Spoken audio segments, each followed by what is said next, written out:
श्री गणेशाय नमः. श्री सरस्वत्यै नमः. श्री गुरुभ्यो नमः. श्री मातृपितृभ्यो नमः. श्री कुलदेवताभ्यो नमः. ओम श्री परमात्मने नमः. तर आज बऱ्याच महिन्यानंतर म्हणलं तरी चालेल दासबोधाचा अभ्यास सुरू होतोय. तर आतापर्यंत आपले 4 दशक संपूर्ण झाले. आता 5वा दशक चालू आहे आणि 5व्या दशकातला आज आपण दुसरा समास घेणार आहोत. तर गुरुलक्षण हे समासाचे नाव आहे. तर योगायोग असा आहे की मला माझ्या गुरूंचा वियोग झाला, म्हणजे त्यांचा देहांत झाला गेल्या आजच्या 15 दिवसापूर्वी, उद्याच्या 15 दिवसापूर्वी म्हणू शकतो. तर त्यांच्याबद्दल बोलायला काल मला सगळ्यांनी संधी दिलं आणि आज परत मला गुरुबद्दलच काही बोलायचंय. हे योगायोगच आहे. तर गुरुलक्षण आपल्याला काय, हे या दासबोधाच्या 5व्या दशकातला दुसरा समास आहे, गुरुलक्षण म्हणून. तर ह्या समासामध्ये जे गुरुलक्षण सांगितलेले आहेत ते संपूर्ण माझ्या गुरूंमध्ये होते आणि ते खरोखर सद्गुरू म्हणतात ना. गुरु वेगळे आणि सद्गुरू वेगळे म्हणतात. तर माझे जे गुरु होते ते गुरु नुसतं गुरुच नव्हते तर सद्गुरूच होते. तर मी जे काही सांगेन आज गुरुच्या ह्या समासामधलं जे काही मी सांगायचा प्रयत्न करेन तर ते सगळं तंतोतंत माझ्या गुरुबद्दलच आहे असंच तुम्ही समजा आणि मन लावून ऐका.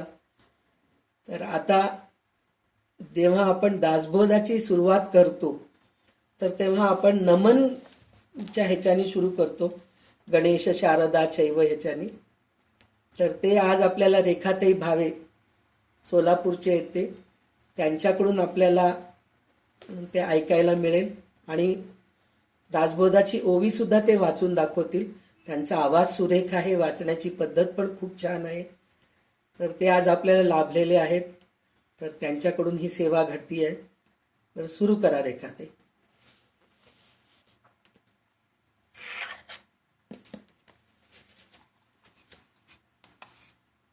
रेखाताई फोन म्यूट आहे. श्री गणेशाय नमः. गणेश शारदा चैव सद्गुरु सज्जनस्तथा आराध्य दैवतं गुह्यं सर्वं मे रघुनन्दनः. गणेश शारदा सद्गुरु संत सज्जन कुळेश्वरू सर्व ही माझा रघुवीरू सद्गुरु रूपे श्रीराम माझे आराध्य दैवत परम गुह्य गुह्यातीत गुह्यपणाची मात न चले जेठे श्रीराम. यो जातो मरुदंशजस्थितितले संबोधयन सज्जनान् ग्रंथं यो रचयन् सुपुण्यजनकं श्रीदासबोधाभिधं यः कीर्त्या पठनेन सर्वविदुषां स्वान्तापहारी सदा सोऽयं मुक्तिकरक्षितौ विजयते श्रीरामदासो गुरु. मला वाटते अंतरी त्वावसावे तुझ्या दासबोधासी त्वा बोध व्हावे. अपत्या परी पाववी प्रेमग्रासा महाराजया सद्गुरु रामदासा. ब्रह्मानंद परमसुखदं केवलं ज्ञानमूर्तिं द्वन्द्वातीतं गगनसदृशं तत्त्वमस्यादिलक्ष्यम् एकं नित्यं विमलमचलं सर्वधी साक्षिभूतं भावातीतं त्रिगुणरहितं सद्गुरुं तं नमामि.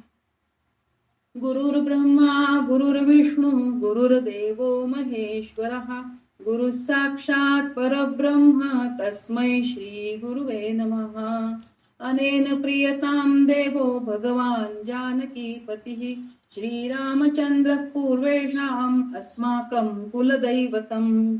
शुकासारिखे पूर्ण वैराग्य जाचे वशिष्ठा परिज्ञान योगेश्वराचे कवी वाल्मिका सारिखा मान्य ऐसा नमस्कार माझा सद्गुरु रामदासा. श्रोता वक्ता श्रीराम समर्थ. जय जय रघुवीर समर्थ. दशक 5 समास 2 गुरुलक्षण.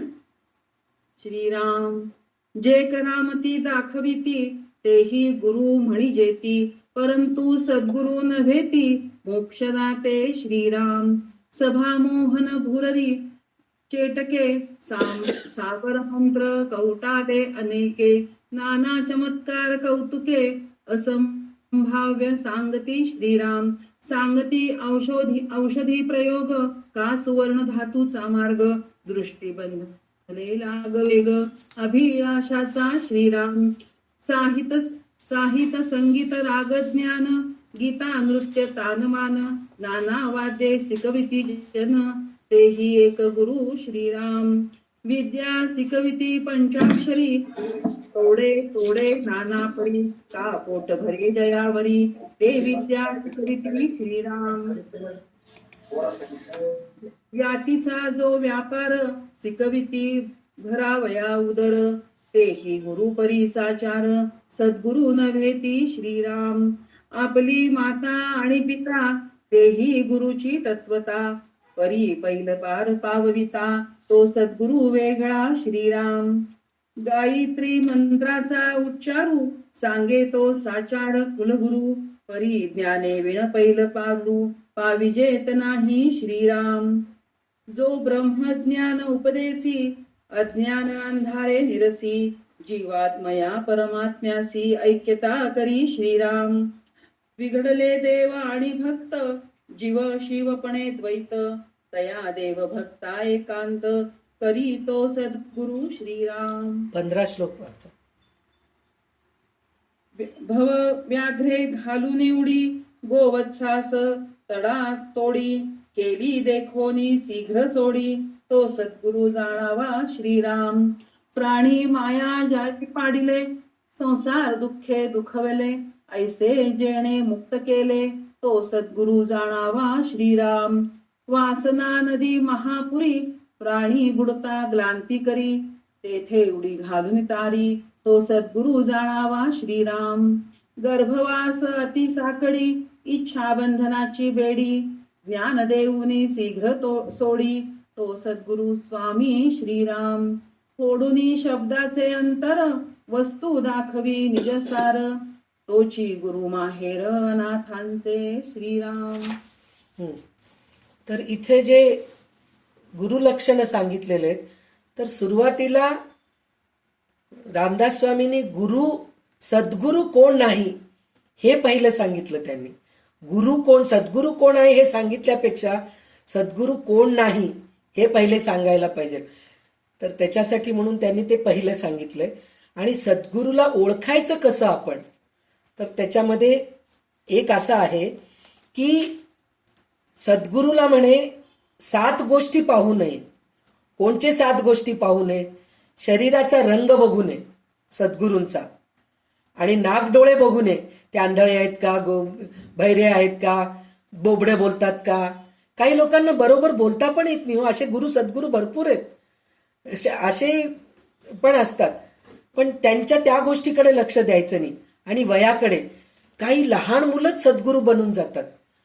किती ज्ञान असतं त्यांना, ते इतकं छान. म्हणजे त्यांच्याकडून आपल्याला खरं तर त्यांच्या वयामानाने त्यांना काही अनुभवही नसतात, पण या जन्माचे अनुभव नाही, कितीतरी जन्मोजन्मीचे अनुभव घेऊन ते जन्मलेले असतात. तर त्यांच्याकडून आपण बऱ्याचशा गोष्टी शिकू शकतो. असे आपल्याला सद्गुरू भेटतात. म्हणून वय सुद्धा बघायचं नसतं.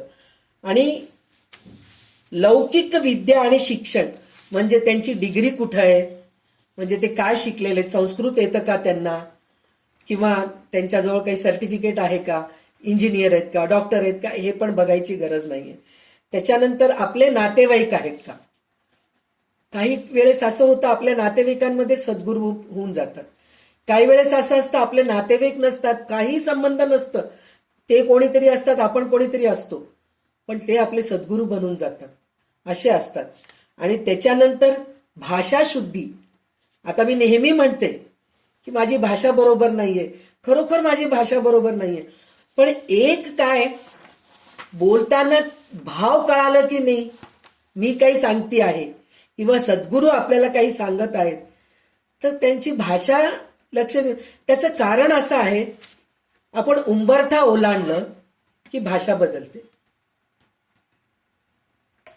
आज आपल्याच भावा बहिणींचा विचार करा तुम्ही, सख्खे भाऊ बहिणी, त्यांच्या घरची भाषा थोडीशी वेगळी असते, आपल्या घरची थोडी भाषा वेगळी असते. स्वयंपाकही तसंच असतं, आपल्या घरची आवडीनिवडी वेगळ्या असतात, त्यांची थोड्या आवडीनिवडी वेगळ्या असतात. म्हणून भाषा शुद्धी याकडे लक्ष द्यायचं नसतं. कारण ज्या गावात राहतो, ज्यांच्या सहवासात राहतो, त्यांची भाषा आपल्याला मिळून जाते. तर त्याच्यामुळे भाषाकडे आपण लक्ष द्यायचं नसतं.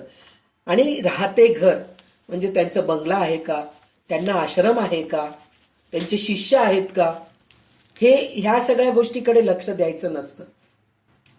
असे सद्गुरू आपण हे करायचं असतं. कारण प्रत्येकाचं एक हे असतं, सद्गुरू म्हणून म्हणलं की आपण त्यांची वेशभूषा बघतो. भगवे वस्त्र आहे का, त्यांच्या गळ्यात तुळशी माळ आहे का, रुद्राक्ष माळा आहे का, किंवा ते डोळे मिटून बसलेले असतात का, किंवा एकदा जेवतात का, ते त्यांचं जेवण सात्विक आहे का, असं काहीही नसतं. आम्ही आत्ता एक 5-6 वर्षापासून ढाळगावचे महाराज म्हणून आहेत, आंधळे आहेत ते, त्यांना डोळे दिसत नाही. तर त्यांचं नाव काशीनाथ, आडनाव माझ्या लक्षात येत नाहीये, काशीनाथ आहे त्यांचं नाव. तर ते ढाळगावचे आहेत. तर त्यांना जन्मांध आहेत ते.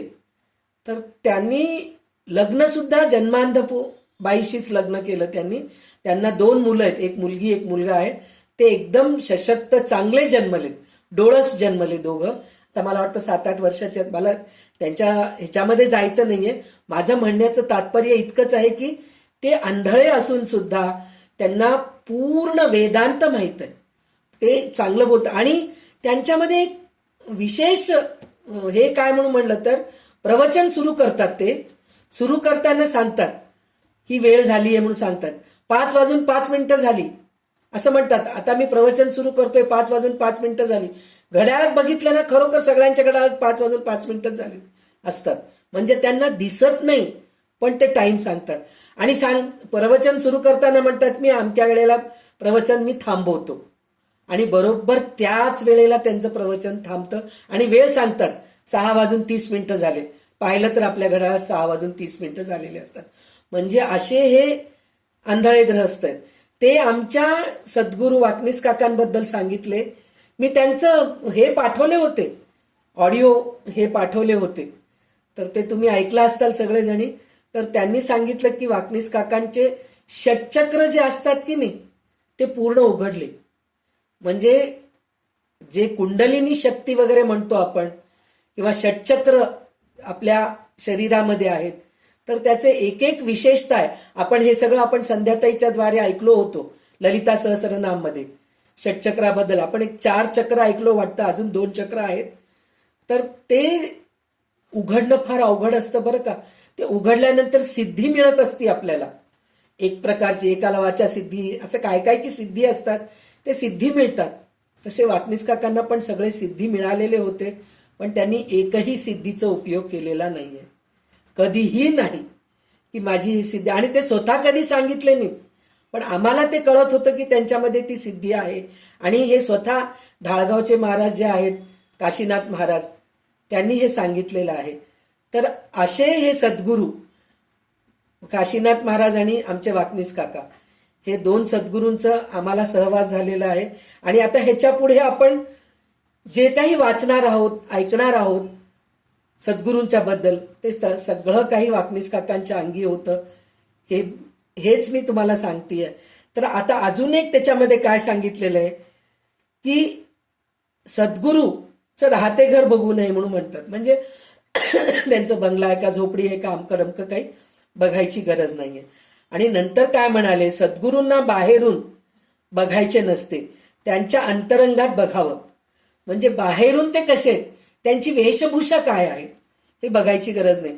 आपण प्रत्यक्षामध्ये गुरु, यती, संन्यासी यांना प्रत्यक्षात बघितलो, कुठून काशीहून आले, संत आले किंवा प्रयागहून आले किंवा रामेश्वरहून आले, असं काही आपण ऐकलं की ते प्रत्यक्षामध्ये त्यांना बघितलं तर खरोखर भगवे वस्त्र घातलेले असतात, हातात काहीतरी कमंडलू असतं किंवा ते असं लाकूड असं ठेवून बसायचं काही असतं किंवा गळ्यात रुद्राक्ष माळा असते किंवा असं भस्म लावून घेऊन असतात किंवा काहीतरी मोठं गंध लावून घेऊन असतात, असं आपण कल्पना करतो आणि प्रत्यक्षामध्ये आपल्याला तसं दर्शन सुद्धा होतं. असतात बाबा, काही लोकांना तसं करायला आवडतं आणि त्यांना ती देवाची आज्ञा पण असती की तुम्ही असंच राहा, असंच तुमची अशीच वेशभूषा राहायला पाहिजे, असं त्यांना आज्ञा पण झालेली असती, तसं असतात. पण माझ्या सद्गुरूंना बघितलं तर त्यांच्या कपाळाला कुंकू सुद्धा राहायचं नाही कधी.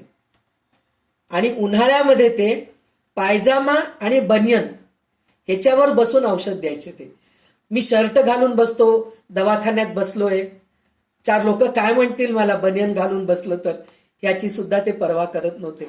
साधं पायजामा, पांढरा पायजामा घालून ते बसायचे आणि त्यांना दर्शनाला गेलं तरी साधे त्यांना बघितलं तर कोणी म्हणत नव्हते की हे गुरु आहेत, यांच्यामध्ये एवढं काही हे आहे. जे ओळखू शकतात ते ओळखत होते त्यांना, त्यांच्या चेहऱ्यावरचं तेज तसं होतं. तर तसं पाहिलं तर वेशभूषाबद्दल परत तुम्हाला वाटत असेल की संध्याताई कंटाळवाणं करत आहेत, परत काल सांगितलेलंच परत परत रिपीट करतायत असं वाटत असेल, पण माझे भावना मी थांबवू शकत नाहीये. कारण सद्गुरू म्हणलं की माझे गुरुच माझ्या डोळ्यासमोर दिसतात, त्याच्यामुळे मी त्यांचं वर्णन करत आहे. तर क्षमस्व, काही समजून घेऊ नका. तर असं तर त्याच्यामध्ये अजून एक काय सांगितलंय त्यांनी की आपल्या सहवासाला राहिलेले माणसांची देहबुद्धी क्षीण करणे आणि त्यांची वासना कमी करणे, त्यांचे दृश्यावरील प्रेम भगवंताकडे वळविणे, त्यांना भगवंताच्या अनुसंधानात ठेवायला शिकवणे, हे सद्गुरूचे खरे काम आहे. सद्गुरूंचं काम हे नाहीये की तुमच्या मुलाला नोकरी नाहीये, मी तुम्हाला नोकरी लावून देतो, तुमच्या मुलीचं लग्न होत नाहीये, मी लग्न करण्यासाठी म्हणून तुम्हाला मंत्र देतो, तुम्हाला मूलबाळ होत नाहीये त्याच्यासाठी मी तुम्हाला काहीतरी पूजा करायला सांगतो, किंवा घरदार नाहीये त्याच्यासाठी मी तुम्हाला काहीतरी करायला सांगतो, हे असं काहीही सद्गुरूमध्ये नसतं. सद्गुरूमध्ये एकच असतं, तुमची वासना क्षीण करतात.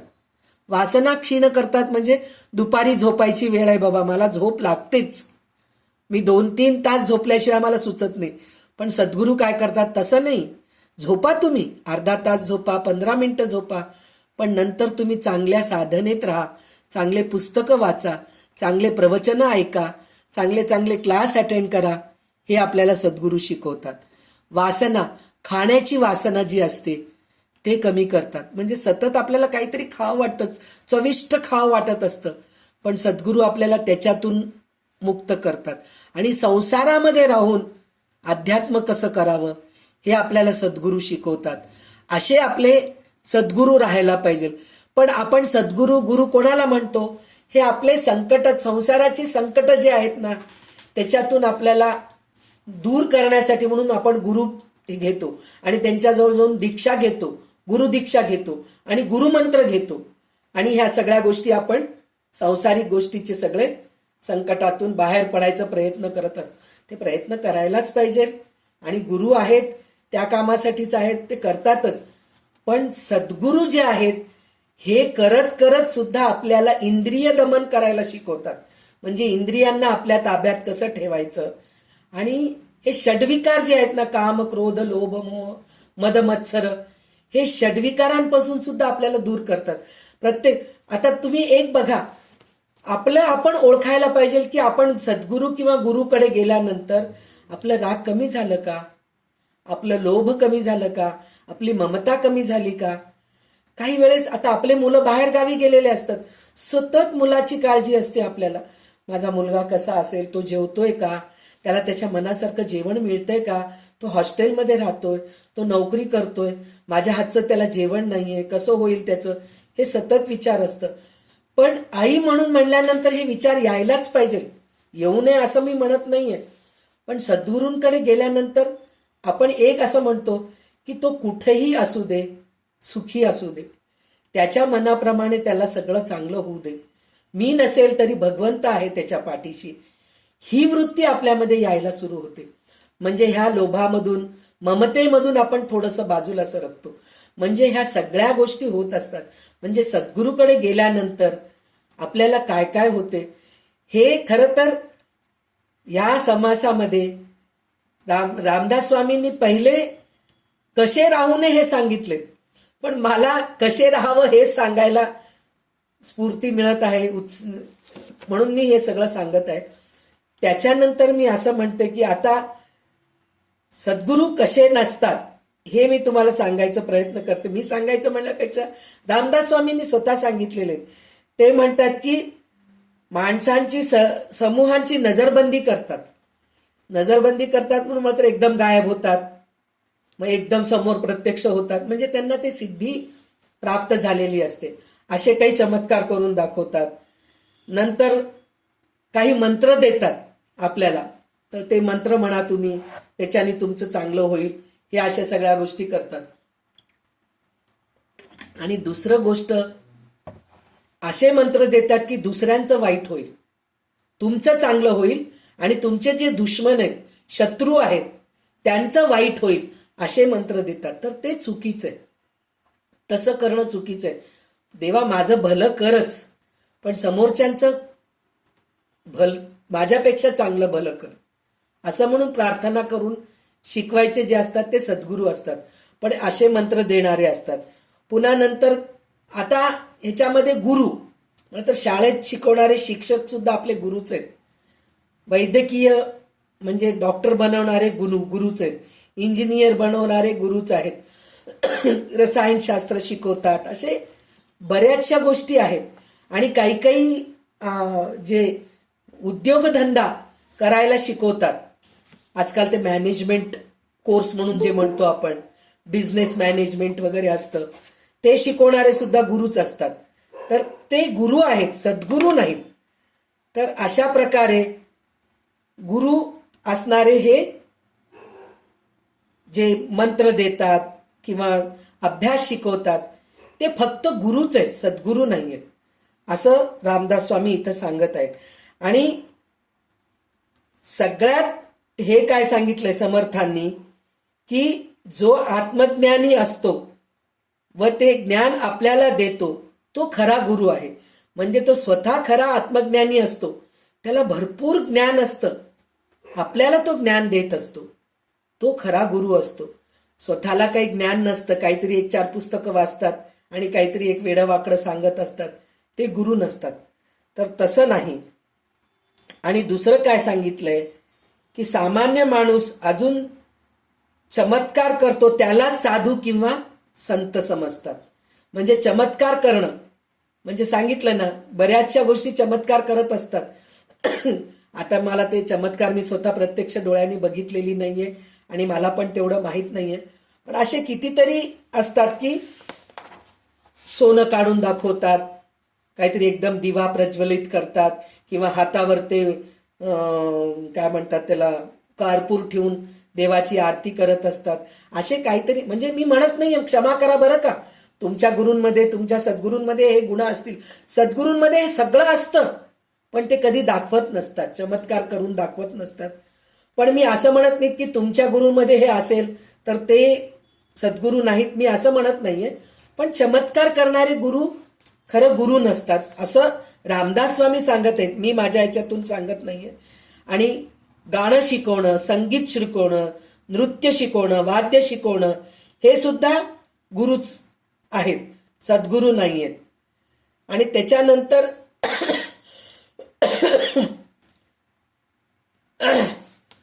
एक हे सांगितलंय, 11वा जो हे आहे, भवव्याग्रे ओवी आहे, भवव्याग्रे घालोनी उडी, गोवत्सास ताडा तोडी, केली देखोनी शीघ्र सोडी, तो सद्गुरू जाणावा. म्हणून ही ओवी खूप महत्वाची आहे. कशासाठी महत्वाची आहे म्हणून म्हणलं तर, भवरूपी वाघाने उडी घालून, झडप घालून गाई वासराची ताटातूट करतात. म्हणजे वाघाचं कामच ते आहे, ताटातूट करतात. केलेली पाहून ज्याला दया येते आणि जो त्यांना त्या वाघाच्या जबड्यातून सोडवितो तो सद्गुरू होय. म्हणजे हे किती अवघड काम आहे हो. गाय वासरूला वाचवण्यासाठी म्हणून वाघाच्या तोंडाला जाऊन त्याला मारून हे गाय वासरूला सोडवणं हे सहज गोष्ट नाहीये. पण इथं प्रत्यक्ष वाघ गाय वासरू नसता इथं त्याची कल्पना केलेली आहे. तर ते कसं काय आहे, म्हणजे गाय म्हणजे ईश्वर, वासरू म्हणजे आपण. गाय म्हणजे ईश्वर, वासरू म्हणजे जीव, आपला जीव, आणि वाघ म्हणजे अशाश्वत संसार. संसाराचे जे हे आहेत ते वाघ आहेत. म्हणजे ते आपल्याला खायलाच बघत असतात, म्हणजे ते आपल्याला ओढून घेतात त्यांच्याकडे. आणि आपण वासरू आहोत, छोटे आहोत. आणि गाय म्हणजे ईश्वर आहे, म्हणजे ईश्वराची आणि आपली ताटातूट कोण करतं, वाघ करतो, म्हणजे संसार करतो. असं त्याच्यामध्ये अर्थ घ्यायचे आपल्याला, गर्भित अर्थ आहे त्याच्यात. तर त्याच्यासाठी म्हणून ह्या वाघाच्या तावडीतून सद्गुरू सोडू शकतात. म्हणजे संसारामध्ये जे आपण अडकलेले असतो, मूल बाळ, घर बंगला गाडी, हे सगळ्यामध्ये आपण अडकलेले असतो. त्याच्यातून आपण बाहेर यायचं म्हणलं तर फक्त आपल्याला सद्गुरूच ह्याच्यातून बाहेर काढू शकतात. म्हणून त्यांनी हे उदाहरण दिलेलं आहे की भवव्याग्रे घालोनी उडी, गोवत्सास ताडा तोडी, केली देखोनी शीघ्र सोडी, तो सद्गुरू जाणावे. प्राणी माया जाळी पडिले, संसार दुःखे दुखविले, ऐसे जेणे मुक्त केले, तो सद्गुरू जाणावा. म्हणजे काय, जो संसार दुःख मधून आपल्याला बाहेर काढतात. संसार दुःख म्हणजे संसारातली दुःख, लग्न न होणं, पैसा न राहणं, घर न राहणं, हे सगळं संसाराची दुःखच आहेत. पण त्याला दुःख मानून आपण जे बुडून राहतो, त्या दुःखातून आपल्याला बाहेर काढून, म्हणजे ते दुःख कमी करतात असं नाही, त्या दुःखामध्ये राहून सुद्धा मी आनंदी राहते, हे शिकवतात आपल्याला सद्गुरू. म्हणजे माझ्या मुलीचं लग्न झालं नाही, त्यांच्याकडून मी दीक्षा घेतली, माझ्या मुलीचं लग्न झालं. मुलीचं लग्न झालं की आपण सुखी झालो का हो? नाही. अहो, त्या मुलीला एक मूल व्हावं हो, संसारी सासरी खूप छान राहावं, सासू सासरे खूप चांगलं बघावं, नवऱ्या तिच्या अंडरमध्ये राहावं, ही इच्छा आपली असते. म्हणजे इच्छाचं बंगला वाढतच राहतं, आपलं हवा महल म्हणतो ना, ते वाढतच राहतं. पण त्या सगळ्या गोष्टी इच्छा न होता, जरी माझ्या मुलीचं लग्न नाही झालं तर मी भगवंताच्या ह्याच्यावर सोडून देते की भगवंता तूच बघ, तू जेव्हा करशील तेव्हा होईल. पण फक्त एवढंच की माझ्या मुलीला त्रास होऊ नये, माझ्या घरात सगळे सुखी राहावं, एवढी इच्छा माझी आहे, तेवढंच, बाकी काही नाही.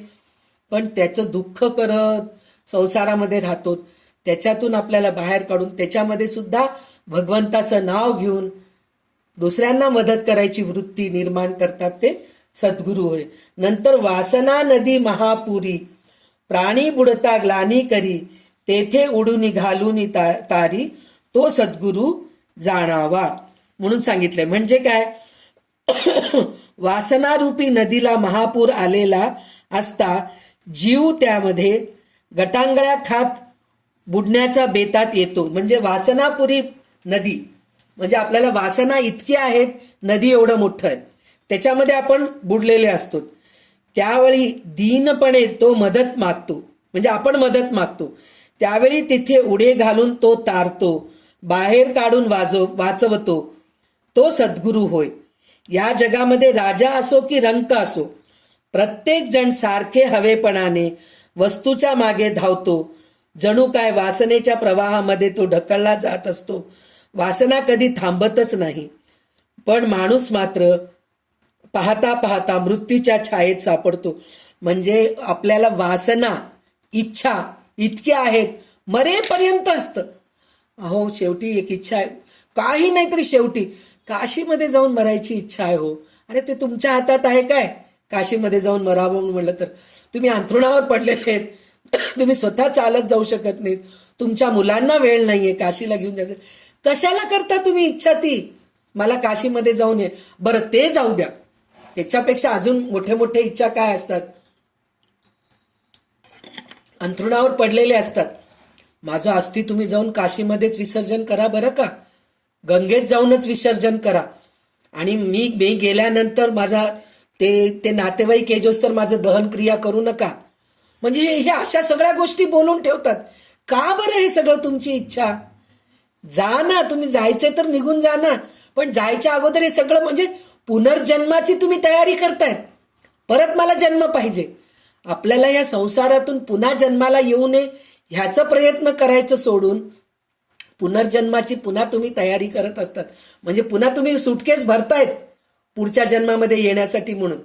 तर ते सुटकेस भरायचं सोडून द्या. हे आपल्याला सद्गुरू सांगतात की इच्छा करू नका देवाचं. कसं म्हणतात, इतना तो करना स्वामी जब प्राण तन से निकले, गोविंद नाम लेके तब प्राण तन से निकले. म्हणजे देवाजवळ जाताना माझ्या मुखामध्ये फक्त भगवंताचंच नाव राहायला पाहिजे. हे म्हणतात, अनायासेन मरणम विना दैन्येन जीवनम देहांते तव सानिध्यम देही मे परमेश्वर. अशी प्रार्थना करायला पाहिजे. ती प्रार्थना न करता मला हे पाहिजे, मला ते पाहिजे, माझं असं व्हायला पाहिजे, मला तसं व्हायला पाहिजे, ह्या इच्छेनेच आपण हे करत असतो. तर अशा सगळ्या इच्छा बाळगू नका असं आपल्याला सद्गुरू सांगतात. तर तेच आपल्याला जे हे 2 श्लोक सांगितलेले. अजून एक आपल्याला एक ओवी आहे मराठीमध्ये, हेची दान दे ग्या देवा तुझा विसर न व्हावा, न लगे मुक्ती आणि संपदा संत संग देई सदा. म्हणजे आपल्याला मुक्ती नको, संपदा नको, काही नको, संत संग राहू दे. म्हणजे शेवटपर्यंत मी संतांच्या सहवासात राहू असं मला काहीतरी दे असं मागायचं. हे आपल्याला सद्गुरूच शिकवत असतात. म्हणून सद्गुरू ओळखावा, गुरुलक्षण काय आहे हे आपल्याला बघण्यासाठी म्हणून रामदास स्वामींनी हा समास आपल्यासाठी लिहिलेला आहे. तर आता ह्याच्या पुढचे 30 ओवी म्हणजे 30 पर्यंत 16 ते 30 पर्यंत वाचा. जीव एक देसी बापुडे तयासी ब्रह्मची करी रोकडे, फेडी संसार साकडे वचन मात्रे श्रीराम. जे वेदांचे अभ्यांतरी ते काढून अपत्यापरी, शिष्य श्रवणी केवळ भरी उद्गार वचने श्रीराम. वेदशास्त्र महानुभाव पाहता एकची अनुभव, तोची एक गुरुराव ऐक्य रूपे श्रीराम. संदेह निशेष जाळी स्वधर्म आदरे प्रतिपाळी, वेद विरहित टवाळी करूच नेणे श्रीराम. जे जे मन अंगीकारी ते ते स्वये मुक्त करी, तो गुरु नव्हे भिकारी झडे आला श्रीराम. शिष्यासी न लाविती साधन, न करविती इंद्रिये दमन, ऐसे गुरु अडक्याचे तीन, मिळाले तरी त्यजावे श्रीराम. जो कोणी ज्ञानबोधी समूळ अविद्या भेदी छेदी, इंद्रिये दमन प्रतिपादी, तो सद्गुरु जाणावा श्रीराम. एक द्रव्याचे विकिले एक शिष्याचे आखिले, अति दुराशेने केले दीन रूपी श्रीराम. जे जे रुचे श्रीरामनी तैसीच करी मन धरणी, ऐसी कामना पापिणी पडिली गळा श्रीराम. जो गुरु भीड सारू तो अद्धमाहून अद्धम थोरू, चोरटा मैंद पामरू द्रव्य भोंदू श्रीराम. जैसा वैद्य दुराचारी केली सर्वस्वे बोहरी, आणि सेखी भीड करी घात घेणा श्रीराम. तैसा गुरु नसावा जेणे अंतर पडे देवा, भीड करुनिया गोवा घाली बंधनाचा श्रीराम. जेथे शुद्ध ब्रह्मज्ञान आणि स्थूळ क्रियेचे साधन, तोची सद्गुरु निधान दाखवी डोळा श्रीराम. तेखणे दाखविती आदरे मंत्र फुकती कर्णद्वारे, इतकेची ज्ञान ते पामरे अंतरली भगवंता श्रीराम. बाणे तिहीची पूर्ण तोची गुरु सुलक्षण, तेथेची रिघावे शरण अत्यादरे मुमुक्षे श्रीराम. तर ह्याच्यामध्ये ह्या 15 ओवीमध्ये असं सांगितलेलं आहे की त्याचं तात्पर्य असं आहे की गुरु जे आहेत ना, काही डॉक्टर असतात पहा, त्यांच्याकडे आपण जातो तर सुरुवातीला फीस विचारतात. ते आपल्याला इतके इतके तुम्हाला खर्च येतो म्हणून पहिलेच सांगतात, आणि पुन्हा आपल्याला त्याच्यामध्ये कन्सेशन देतात. तुम्ही इन्स्टॉलमेंटली पैसे देऊ शकतात. तुम्ही एकदम 2 लाख रुपये द्यायची गरज नाही बरं का.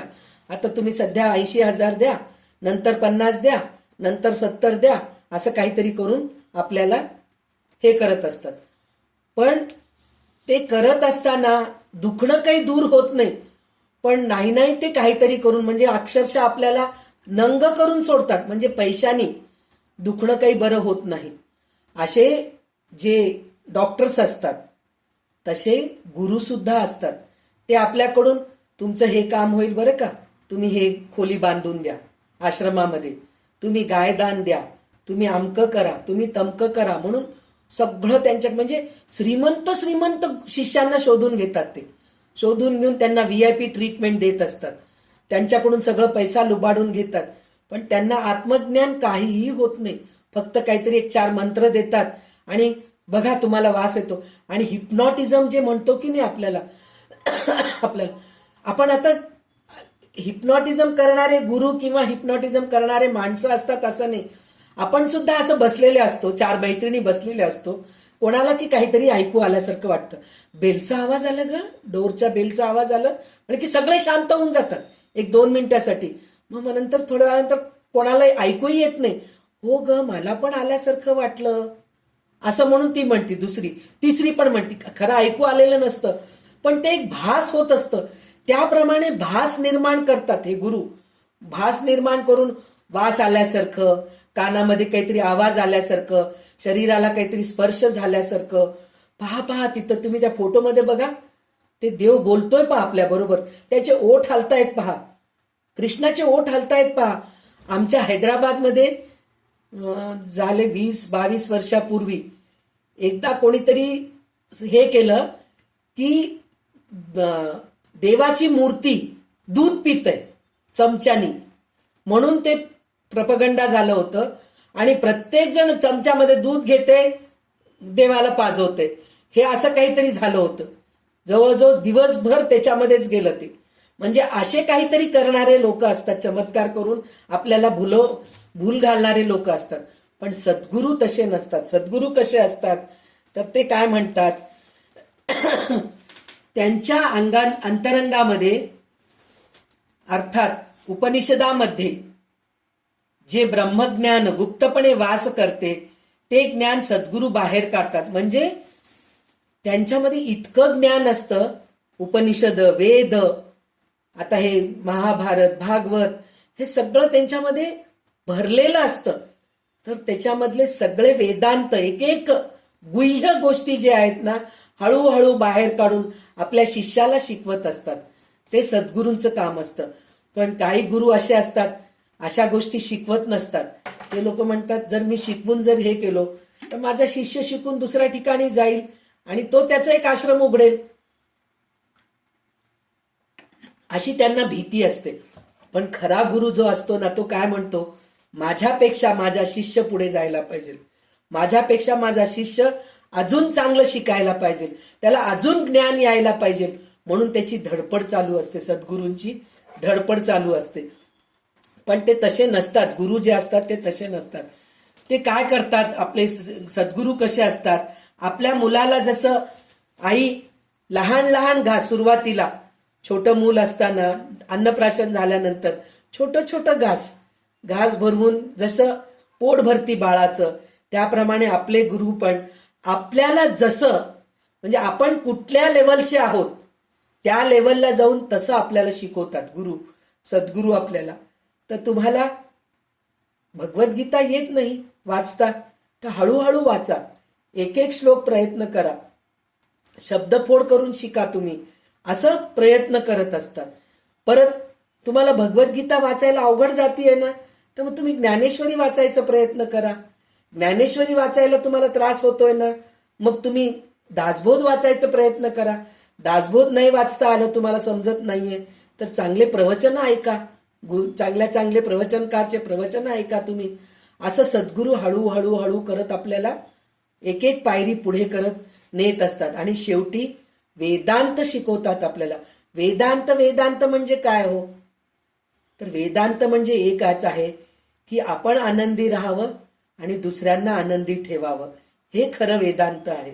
तर हेच आपल्याला सद्गुरू शिकवत असतात. त्याच्यानंतर ते काय म्हणतात की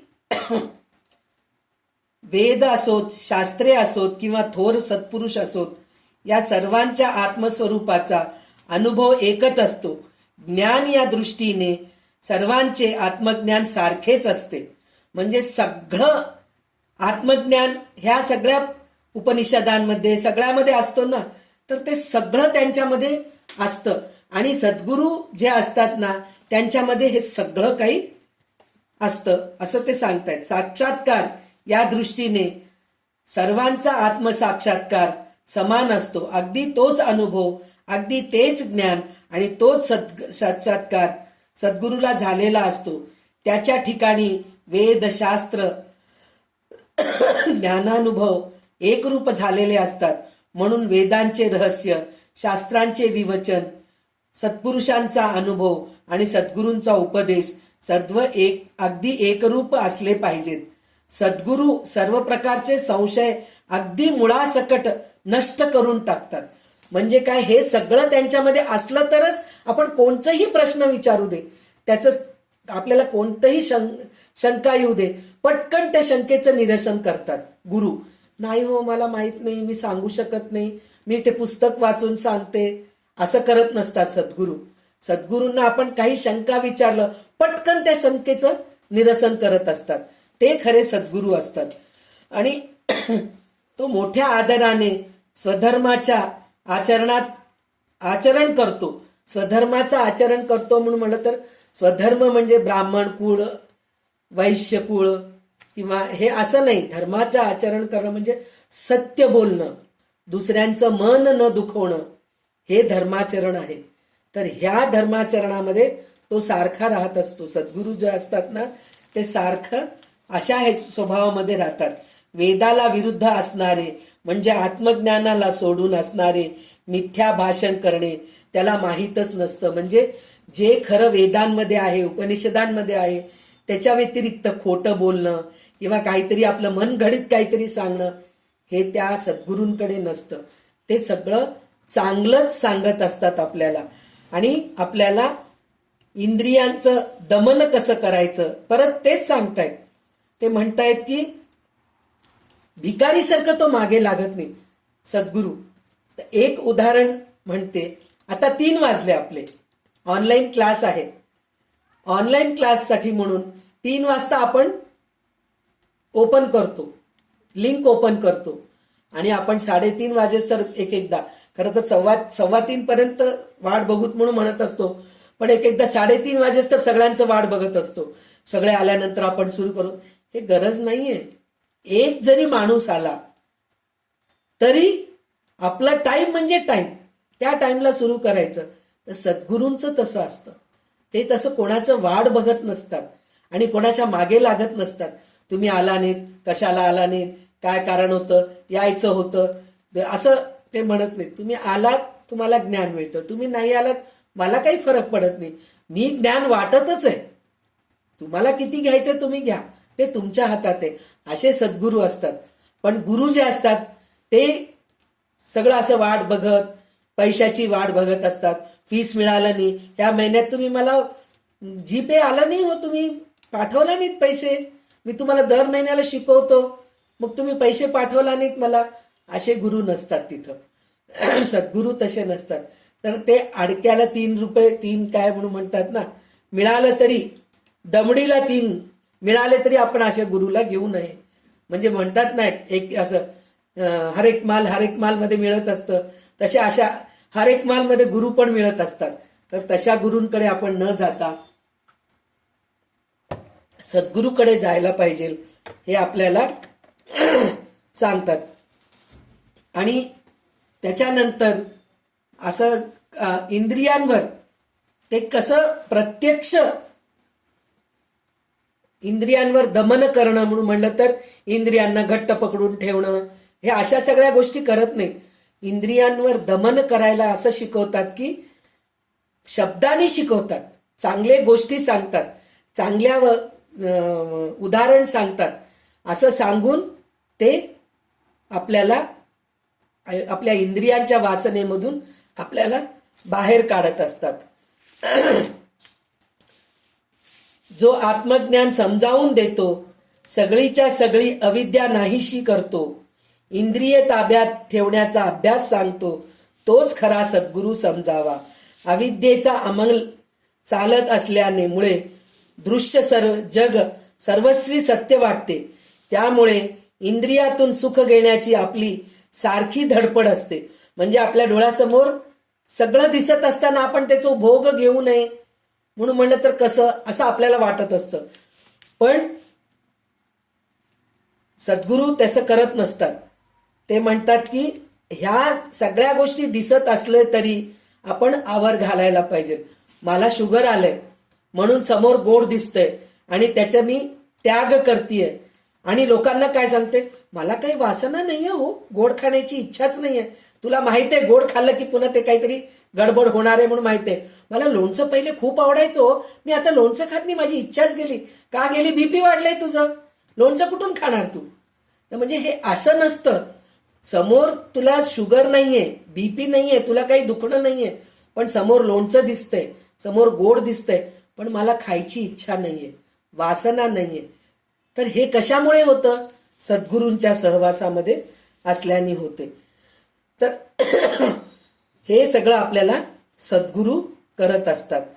तर आता ह्याच्या पुढचे 15 ओवी वाचा रेखाने. अद्वैत निरूपणे अगाध वक्ता, परी विषयी लोलंगता, ऐसिया गुरुचैनी सार्थकता, होणार नाही श्रीराम. जैसा निरूपण समयो, तैसेची मनही करी वायो, कृतबुद्धीचा जयो, जालाच नाही श्रीराम. निरूपणी सामर्थ्य सिद्धी, श्रवण होता दुराशा बाधी, नाना चमत्कारे बुद्धी, दंडळू लागे श्रीराम. पूर्वी ज्ञाते विरक्त भक्त, तयासी सादृश भगवंत, आणि सामर्थ्य ही अद्भुत, सिद्धीचे नियोगे श्रीराम. ऐसे तयाचे सामर्थ्य, अमुचे ज्ञानची नसू दे व्यर्थ, ऐसा समर्थांचा स्वार्थ, अंतरी वसे श्रीराम. निशेष दुराशा तुटे, तरीच भगवंत भेटते, दुराशा धरिती ते मोखटे, शब्द ज्ञाते कामिक श्रीराम. बहुत ज्ञाती नागविली, कामनेने वेडी केली, कामना इच्छिताच मेली, बापुडी मूर्खे श्रीराम. निशेष कामना रहित, ऐसा तो विरुळा संत, अवघ्या वेगळे मत, अक्षयी ज्याचे श्रीराम. अक्षयी ठेवा सगळ्यांचा, परी पांगडा फिटेना शरीराचा, तेने मार्ग ईश्वराचा, चुकोनी जाती श्रीराम. सिद्धी आणि सामर्थ्य झाले, समर्थे देहास महत्व आले, तेने बोचाड बळकावले, देहबुद्धीचे श्रीराम. सांडुनी अक्षय सुख, सामर्थ्य इच्छिते ते मूर्ख, कामने सारिखे दुःख, आणि काहीच नाही श्रीराम. ईश्वरे विण जे कामना, तेनेची गुणे नाना यातना, पावती होती पतना, वर पडे प्राणी श्रीराम.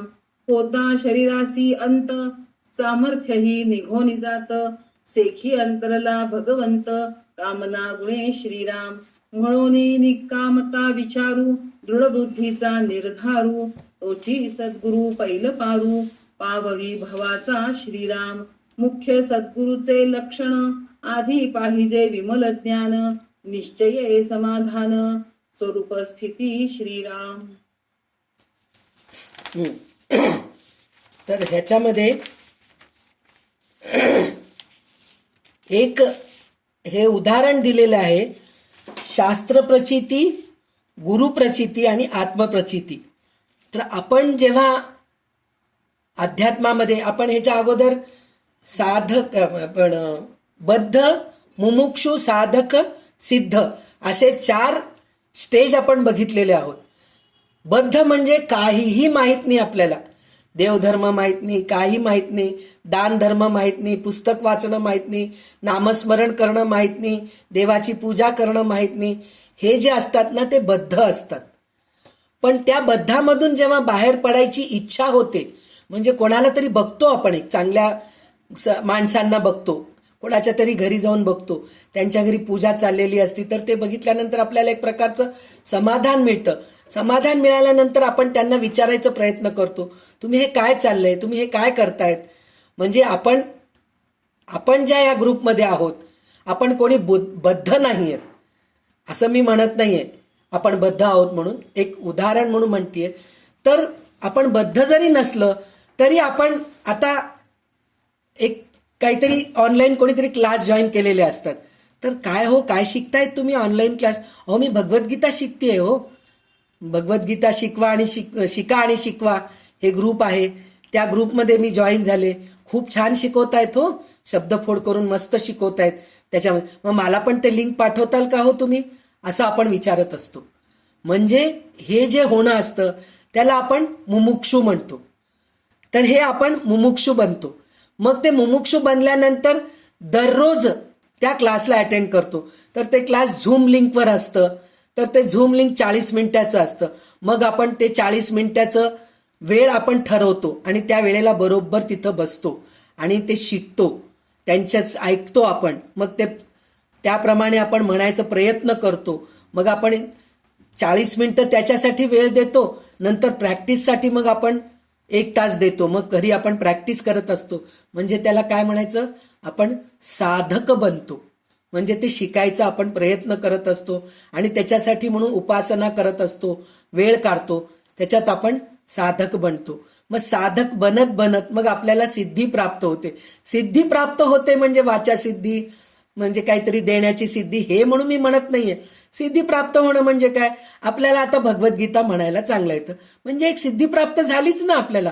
पुस्तक बघून छान म्हणायला येतंय आपल्याला, त्या ग्रुपमध्ये जॉईन झाल्यामुळे आपल्याला शिकायला मिळालं, म्हणजे हे सिद्धी प्राप्त होणंच आहे.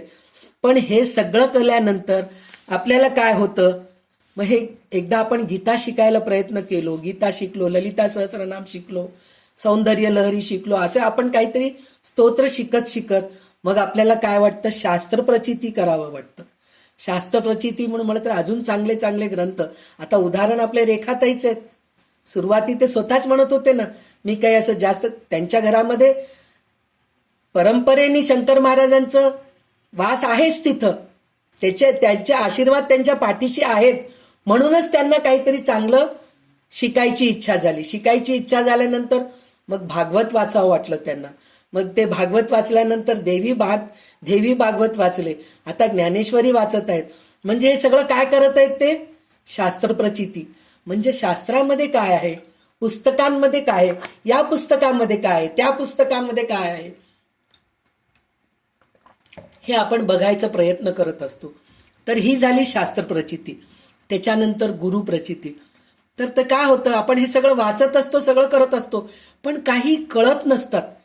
त्या पुस्तकामधले काही गूढ अशा गोष्टी असतात, त्या गोष्टी आपल्याला कळत नाहीत. मग आपण कुठल्या तरी गुरुला शोधत असतो. त्या गुरूंकडून आपल्याला ह्या शंकेचं निरसन होतं का, त्यांच्याकडून आपल्याला काहीतरी कळतं का, म्हणून गुरु शोधत असतो. मग गुरु सापडतात त्यांना. गुरु सापडल्यानंतर मग त्यांची प्रचिती यायला लागते. मग त्यांच्याकडे गेल्यानंतर त्यांना ते सगळं शंकेचं निरसन होत असतं. तर हे झालं गुरु प्रचिती.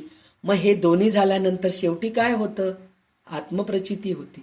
म्हणजे आता आपल्याला गुरुची पण गरज नाही. गुरुची गरज नाही असं नसतं, पण आपल्याला सगळं शंका आपणहून निरसन होत असतात आणि आपण एकदम शांत होऊन जातो. आपल्याला कोणत्या गोष्टीची इच्छा राहत नाही, काही होत नाही. तेव्हा काय होते, आत्मप्रचिती होते. तर हे असं होत असतं. तर त्याच्यानंतर त्यांनी इथं काय सांगितलं, अद्वैत निरूपण अगाध वक्ता, परिविषयी लोलंगता, ऐसिया गुरुची सार्थकता होणार नाही म्हणून सांगितलंय. तर काही वेळा असे दिसते की एखादा माणूस अद्वैत वेदांत सांगण्यामध्ये खूप प्रावीण्य आहे, त्याच्यामध्ये असं असतं, तो अद्वैताबद्दल खूप हे खोटं आहे, हे जग मिथ्या आहे, ब्रह्मसत्य आहे, हे दिसू लागलेलं सगळं खोटं आहे, हे झाड आहे ना समोर, थोड्या दिवसानंतर ते वाळून जातं, ते नंतर पडून जातं, पृथ्वी भूकंप येऊन बुडून जातं, समुद्र वादळ येऊन हे होऊन जातं, हे सगळं असं इतक्या ह्याच्याने सांगतो, पण स्वतः मात्र सगळ्यामध्ये अडकलेला असतो, संसारामध्ये अडकलेला असतो आणि इंद्रिय सुखामध्ये अडकलेला असतो, त्याला हे खावं वाटतं, ते खावं वाटतं. आणि असे आपण ह्या मंचावर बसून, म्हणजे आज दासबोध घेऊन बसलेल्या असताना हातामध्ये अशा काही गोष्टी बोलू नये. पण तरी सुद्धा एक उदाहरण म्हणून सांगायचं असं असतं की दिवसा सगळं खूप छान असतात, पण रात्री स्त्री जी गुरु म्हणून घेतलेली असती ती पुरुषांना भूळ घालते, आणि पुरुष म्हणून जे गुरु असतात त्या पोरींना भूळ घालून बोलावून त्यांचं खूप नाश करतात, म्हणजे खूप त्रास देतात त्यांना. असे गुरु पण असतात. तर ते तसे गुरु नकोयत आपल्याला, असं आपण ओळखायला पाहिजे. म्हणून सद्गुरु लक्षण, गुरु लक्षण काय हे आपल्याला रामदास स्वामी आपल्याला सांगत आहेत. त्याच्यानंतर उत्तम वक्त्याची कला अशी असते, जसा प्रसंग असेल तसा रंग त्याला त्याचा निरूपणाला चढतो. म्हणजे दुःखाचं सांगत असताना त्याला आपणहून भावविभोर होऊन जातो तो, आणि दुःखामध्ये येऊन जातो, त्याच्या डोळ्यातून अश्रू. म्हणजे रामाचं रामायण सांगत असताना जेव्हा राम अयोध्या सोडून वनवासाला जात असतो, तर त्यावेळेस कैकेयीची स्थिती काय झालेली आहे, कौशल्याची स्थिती, दशरथ महाराजांची काय स्थिती झालेली आहे, हे वर्णन करत असताना प्रत्यक्ष त्यांचा मुलगा वनवासाला जातोय काय असं त्याचं हे होऊन जातं. आणि जेव्हा रामाचं पट्टाभिषेक करत असतात, अभिषेक करत असतात, तर त्याचं वर्णन करत असताना आनंदाने वर्णन करत असतात ते. म्हणजे असा तो सद्गुरू असतो.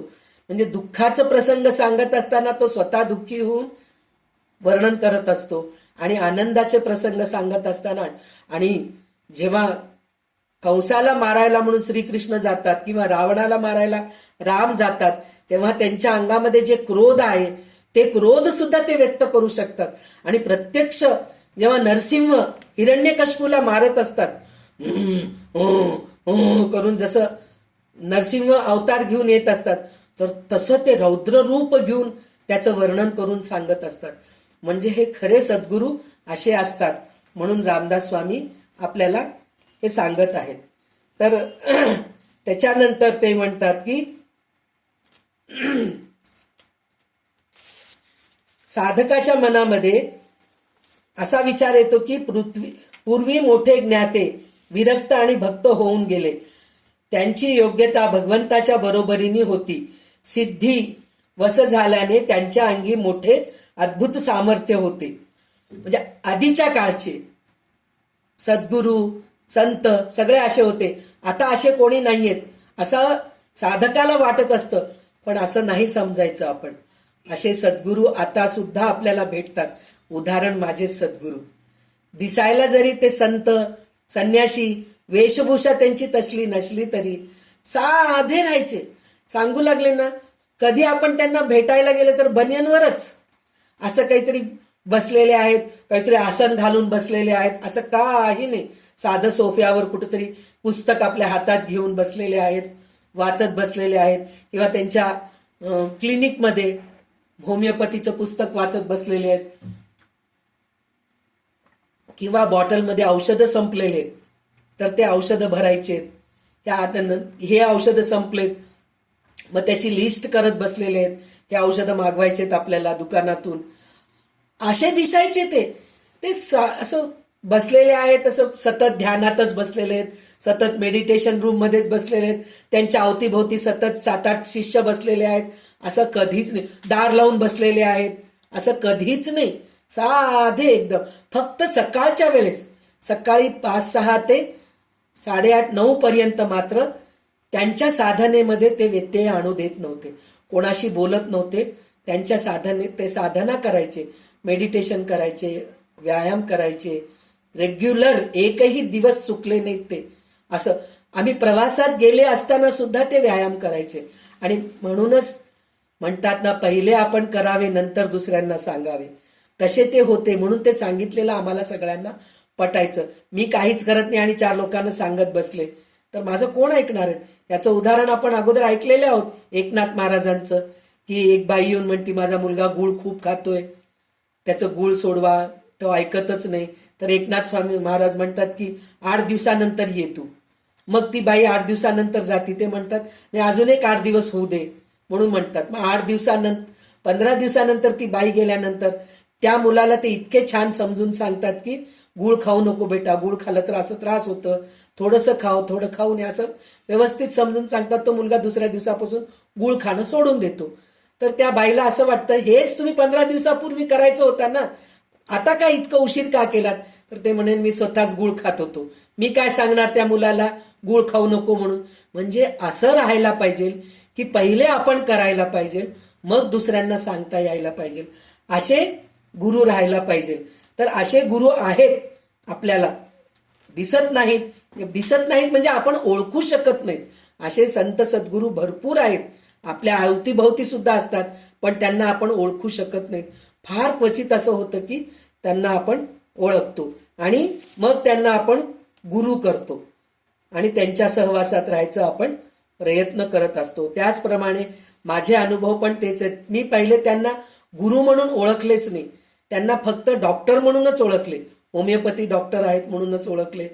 नंतर मला त्यांच्यातले एक एक जे सिद्धी मला उपयोगाला येत गेले. सिद्धी म्हणण्यापेक्षा त्यांच्या बोलण्यामध्ये, त्यांच्या वागण्यामध्ये बघून असं हे झालं की त्यांच्यासारखं मी पण राहावं, हे मी प्रयत्न करत आहे. अजूनही मी प्रयत्न करत आहे, पण ह्या जन्मी तर शक्य नाहीये त्यांच्यासारखं होणं. तर असे सद्गुरू आपल्याला दिसत नाहीत, पण आहेत, आपल्या अवतीभोवती आहेत.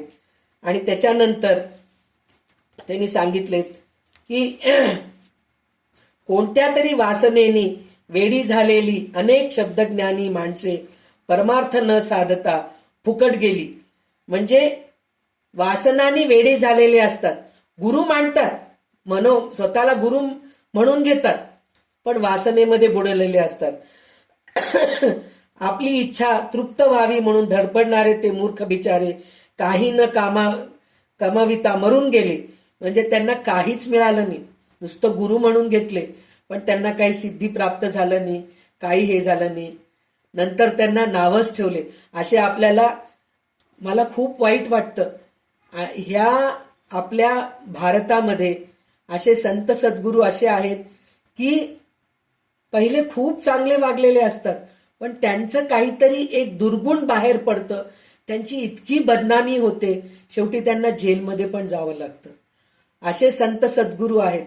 तर इतके चांगले संत असताना ते वाईट का राहावं?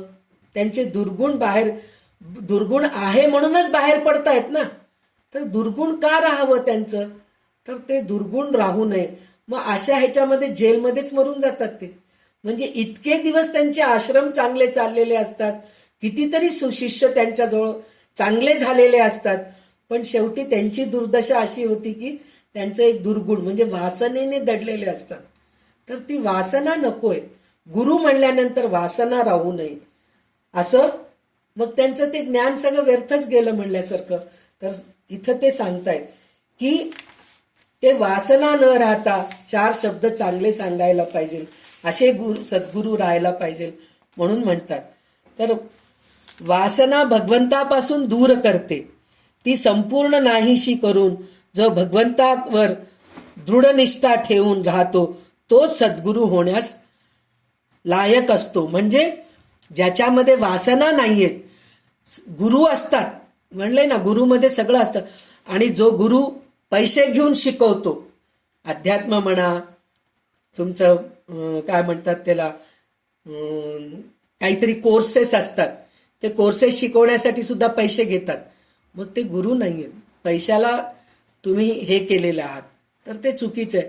कोणचीही आपल्याजवळ विद्या आहे ना, ते विद्या, एक गोष्ट असं आहे की जर गुरु खूपच गरीब परिस्थिती आहे, त्याच्याजवळ पैसा नाहीये, तर तो त्याचं पोट भरण्यासाठी म्हणून जर तो पैसा विचारत असेल किंवा काहीतरी विचारत असेल तर ते चुकीचं नाहीये, मी म्हणते. पण सगळं काही आहे आपल्याजवळ, काही कमी नाहीये हो. आता मला माझा मुलगा छान जेवू घालतो, पिऊ घालतो, माझ्या डोक्यावर छत आहे, माझ्या अंगावर कपडे आहेत, मला अजून कशाची गरज आहे हो? मला पैशाची गरजच नाहीये.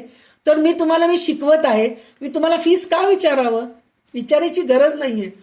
तर असा सद्गुरू राहायला पाहिजे. तो असा सद्गुरूच सद्गुरू होण्याचा लायक असतो, असं आपल्याला रामदास स्वामी सांगत आहेत. आणि ह्याच्यामध्ये अजून एक काय सांगितलेलं आहे, वासना म्हणतो. वासना म्हणजे इच्छा. आपल्यामध्ये किती इच्छा असतात. मला आत्ताच म्हणले ना, मला पहिले मूल व्हावं, मूल झाल्यानंतर ते मूल निरोगी राहावं, निरोगी राहिलेलं मूल चांगलं शिकावं, चांगलं शिकल्यानंतर त्याला चांगली नोकरी मिळावं, त्याला चांगली नोकरी मिळाल्यानंतर चांगली बायको किंवा चांगला नवरा मिळावं, मग ते झाल्यानंतर सासरचे लोक चांगलं राहावं, ते दोघं एकमेकांशी चांगलं राहावं, त्याच्यानंतर त्यांना मूल व्हावं. म्हणजे आपल्या इच्छाला काही हेच नाहीये, म्हणजे फुल स्टॉप म्हणतो ना, ते नाहीच आहे आपल्या इच्छेला.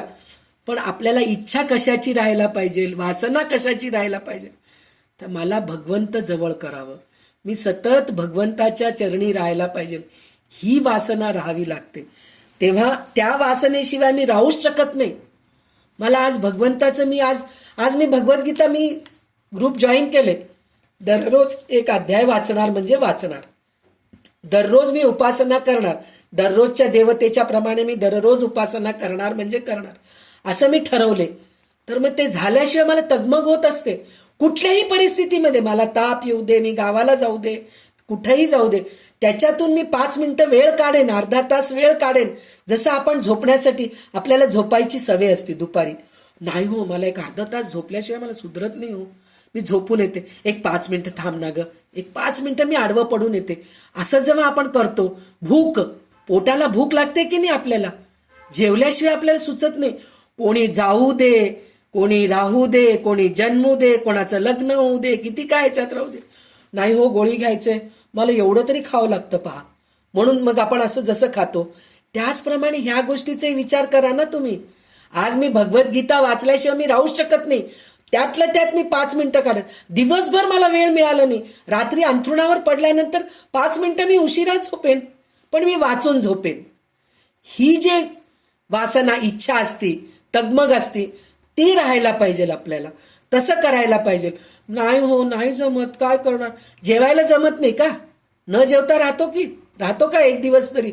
एकादशी आहे हो, आज चतुर्थी आहे, मस्त प्लेट भरून साबुदाण्याची खिचडी, मस्त फळं कापून, काय म्हणतात सफरचंद, मग प्रत्येक काय म्हणतात सीझनली फ्रुट्स, आंबा म्हणा, सीताफळ म्हणा, सगळं पाहिजे आम्हाला खायला. काय उपवास करतोय आपण, नाही करत. म्हणजे जसं ह्या गोष्टीची आपल्याला वासना असते, तसंच आपण जे साधना करत असतो ते सुटायला नको पाहिजे, अशी पण वासना आपल्यामध्ये राहायला पाहिजे. हे आपल्याला 42व्या ओवीमध्ये रामदास स्वामी सांगत आहेत. ते म्हणतात की वासनेशिवाय मी राहू शकत नाही. ती वासना कोणची असायला पाहिजे, तर ती वासना ठेवायचीच झाली असेल तर भगवंताच्या दर्शनाची ठेवावी. त्या वासनेपासून दुःख निर्माण होणार नाही आणि आपल्या जीवाचे सार्थक होईल. म्हणजे जीवाची आपली सार्थक होते भगवंताचं वासना.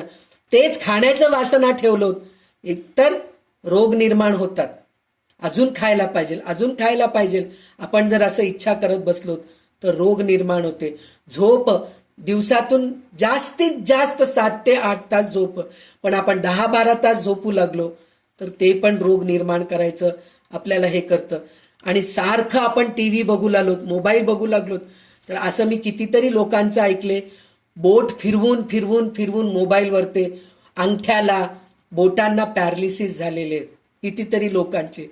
तर आपण मोबाईल बघायलाच पाहिजे, चांगल्या गोष्टी ऐकण्यासाठी, चांगल्या गोष्टी वाचण्यासाठी, चांगल्या गोष्टी बघण्यासाठी, म्हणून मोबाईल आपल्याला घ्यायलाच पाहिजे हातामध्ये. पण ते कशासाठी घ्यायला पाहिजे, चांगल्या गोष्टीसाठी, काहीही वाचायसाठी, रील्स बघण्यासाठी म्हणून आपण जर मोबाईल वापरत बसलो तर नक्कीच आपले डोळे खराब होणार आणि आपल्या बोटाला पॅरालिसिस होणार, हे नक्कीच आहे.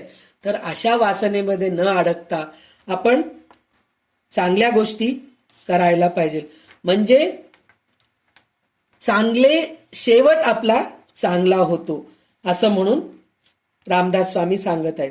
त्याच्यानंतर ते म्हणतायत, सद्गुरूपाशी अध्यात्म विषयाचे नेहमी श्रवण असते. म्हणजे सद्गुरूकडे गेलो तर आपले गॉसिप नसतात.